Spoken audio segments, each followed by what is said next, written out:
we can try a woman who doesn't have kids too. I'm totally for it. But there is something about just knowing that somebody else, and she talked about like having trouble conceiving and having just like a woman who's had like woman issues.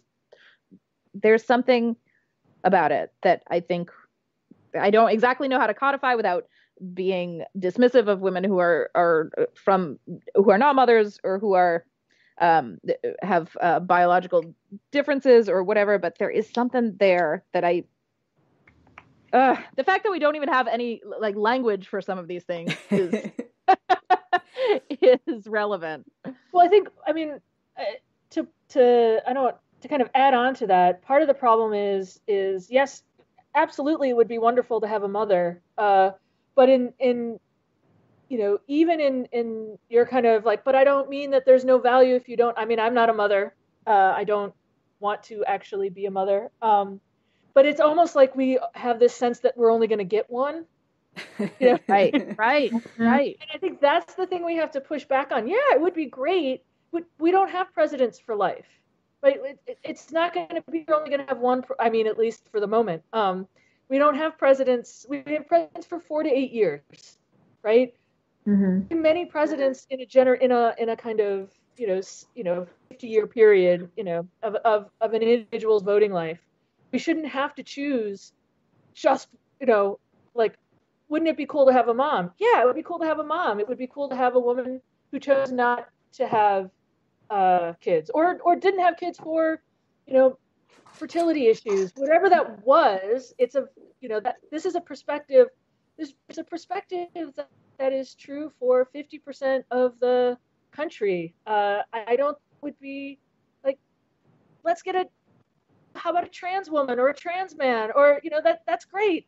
Why do we have to be tied into one, Mm-hmm. And I think that's the thing that feels, that when we push back and go, it doesn't have to be this, yeah, but that's valuable perspective, right? We're only going to get that mom for 4 to 8 years. I mean, that doesn't mean we couldn't have another one, but we could have, a woman that's a mom and a woman who's not a mom. That we shouldn't just be limiting ourselves to one woman. And I think, particularly because we haven't had one, it feels like, Right. heck, I'll just take one. Well, and I was just president isn't the only important position, right? And so I think part of this whole thing is that representation matters. Hillary says that several times in that chapter. Representation matters, and it matters not just at the presidency. Like, I would like to see anybody who is not Donald Trump be president right now. Woman, man, whatever. Like, I don't care. Just someone who's not Donald Trump. But we need... Savage, rock, I mean... yeah. Like, but we need more women in politics in general. Women of all kinds. Yeah. But, like, just this past week, I got an email. I gave money to Tammy Duckworth's campaign, and so I get periodic emails from her. And she was talking about a bill that she's introducing about having mothers' rooms in airports, because she says when she was first elected to Congress, she was doing a lot of flying back and forth between Illinois and D.C., and she spent a lot of time pumping in airports, and there's nowhere to pump in an airport. And so representation matters. If you don't ever have a nursing mother go through that, there's never going to be a nursing mother to say, oh yeah, this is an important thing that we should have legislation about. Yeah, we just saw this. Some legislation came through about women being provided with sanitary napkins and other menstrual products in prisons. Mm-hmm. And it's like, literally, I think no man ever thought of it. Like, I think they just don't. I mean, I'm sure there are probably some trans men who thought of it, but nobody who has not had a uterus has ever thought, like, and you saw some of the men's comments and they're so stupid. It's like, not only have they never had a uterus, but they perhaps have never been in the same room as one. Because it's like, you get that we can't turn it off, right? Like, no, they don't get that. Like there are things, and these are men who with advanced degrees, with, who are members of multiple bar associations, and they don't know how menstruation works. And so it does not occur to them that women who are in prison may need more than an allotment of 5 tampons for their period, or maybe shouldn't have to buy them because that's insane and uses up all of their money. And, they have a right to not just bleed all over the place. And it's like all it took was just a whole bunch of women. That's all we had to do. Just put a bunch of ladies in there, and suddenly it got taken care of. It's just so. So the lesson of Hillary's book is women run for office. Run for office and just be ready to fight and just, yeah. Well, that leads directly in to another question. If you wrote a version of what happened from your perspective as an ordinary American voter, what lessons would you draw from the election of 2016? Are the four of us ordinary American voters? They're an ordinary person in the house. We're pretty ordinary, right? Or at least I'm pretty ordinary. We're perhaps a little more involved and educated in politics, but sure, ordinary American. I think really statistically, I'm a pretty ordinary American. I think my income and my education level is probably pretty statistically ordinary. But yeah, I'd like to hear other people's response to this before I get into mine. My answer is to not take anything for granted. I just assumed she was going to win. I just assumed that she was, and my parents live in Ohio, and they told me they had been driving across the state and there were just Trump signs everywhere. And I was like, nope, I just don't hear you. I don't believe it. It's not true. Which I think is maybe what a lot of media was doing as well. And, I deeply regret that I didn't go an hour away to Wisconsin and campaign and knock on doors and drive people to the polls. And, so I think the lesson that, if I were writing what happened, a big part of the lesson would be shouting into the void of my Facebook feed accomplished nothing, or, close to nothing anyway, and that I should have done more, that we all should have done more and worked at it and really taken this election more seriously. Yeah, I had a similar lesson. I don't know that I just assumed she would win. I was pretty worried, mostly because the Cubs won the World Series, and 538 had shown that the Cubs had as much of a chance before the World Series started of winning as Donald Trump had of winning the presidency. And so when they won, I was like, oh no. So I was really nervous, but for some reason I trusted that other people were smart and good and would figure things out. Mm-hmm. And that's not true. I feel really terrible because in 2008 I was very involved in the Obama campaign, and I even hosted a political event at our apartment, which I hate talking to people directly in real life, so that was a real sacrifice on my part. And I canvassed and I called people. I hate talking on the phone, and I tried really, really hard and worked really hard for the campaign, and I didn't do as much of that as I could have here, and Clinton lost Wisconsin. And what if I could have donated more money or gone out and canvassed like I did for Obama, and maybe I would have gotten more votes. My lesson from 2016 is that I can't trust that other people are going to take care of everything, and I can relax and I don't have to worry about it. If I want something done, I got to do it myself. If I want my son to grow up in a decent world, I have to make that world myself, and I can't wait for other people. I can't trust that other people will just do it. To be fair to you, you did have a very little baby last year. I did have a very little baby. But still, I should have done more. I should have strapped him on the front of me. That could have been an effective campaigning tool. Look deep into the baby's eyes and go.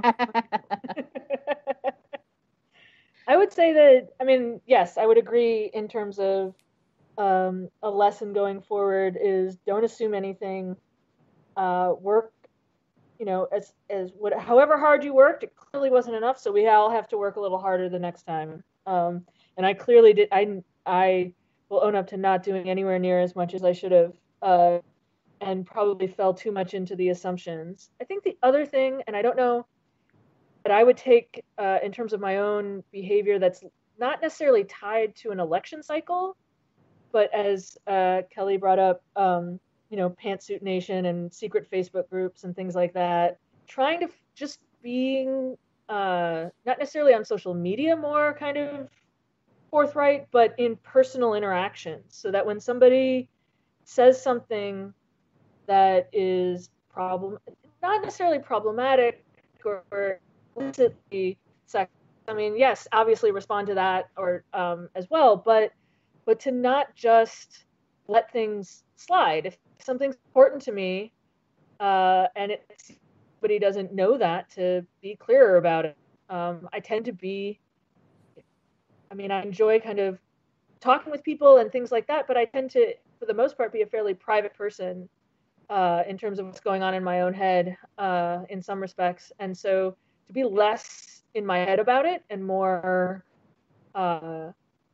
vocal about it with other people when I have a chance to. That it would have made any difference in this campaign, but I think that's the type of thing that if we are more open about what we see as the problems in the world and why we see those as problems, maybe people will think about it a little longer. It's not something that will work in a campaign, but it could work in 4 years. Maybe that will help. For whatever it's worth, I promise you that being less private and more in people's faces doesn't actually make you feel any better. So I'm sort of notoriously. Oh, yeah, I got it's gonna make me feel better, but maybe who knows? It will be doing something. It totally is, and I totally recommend. I'm a sort of notoriously in your face kind of, and I sometimes wonder if like this isn't part of why I'm like, yeah, I haven't experienced any sexism. Like, who would dare? Like, come at me. I do know that I am of pregnancy without a single stranger touching my stomach. So I don't know what the look on my face was the whole time, but apparently it was very threatening because nobody even approached like they were going to. Like that was not a thing that happened to me. Everybody's like, "Oh yeah, I hate when that happens." I was like, "What? When does that happen?" That's never happened to me. Yeah, it only happened to me once in 2 pregnancies, so I'm with you. Yeah, so you just we should offer services to show you how to make the face that keeps the people's hands away. But I do, it's like I was out there, I was campaigning, I was in Louisiana, which was a definite loss, with my yard signs, and my yard sign is actually still in my kitchen. Well, the one that didn't get stolen, a few of them got stolen. But we're out there, I was doing it, I was talking to people, arguing with some, trying to gently encourage others, and still I feel like I didn't do enough. I feel like I did not, I could have thrown myself in just a little harder. I could have stayed up a little later a couple nights, made a couple more phone calls. I don't know what, if she feels like she didn't do enough, I don't know that any of us are going to ever feel like we did enough.